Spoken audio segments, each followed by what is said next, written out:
Ramazon oyida energiyam yetmay qolyapti. Nimani tavsiya qilasiz? Kun mobaynida agar sizni energiyangiz bo'lmayotgan bo'lsa, ikkita dona narsaga e'tibor qarating. Birinchisi normal uyqu, ikkinchisi oqsillarga, vitaminlarga boy bo'lgan narsalarni yeyish. Buning uchun nima qilish kerak deydigan bo'lsa, birinchi navbatda saharlikka oqsillardan foydalanish kerak.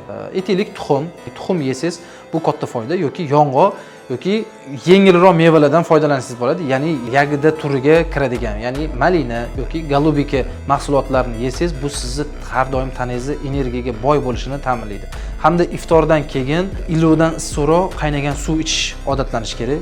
Chunki siz iftordan keyin kuniga o'zi normal holatda 2 litr suv ichish kerak bo'ladigan paytida biz Ramazonda ro'za tutganimiz sababli suv icha olmaymiz. Tabiiyki tanada suvsizlik miqdori oshadi. Keyin yengilroq salatlardan boshlasangiz, bu sizga juda ham katta tavsiya. Yengil salatlar, ya'ni bodring, pomidor yoki yengil turdagi mevalar. Undan keyin sekingina ovqatlarga o'tsangiz bo'ladi. Agar siz shu narsalarga e'tibor qaratadigan bo'lsangiz, har doim kun mobaynida sizning energiyangiz ham ko'p bo'ladi, charchash miqdori ozayadi.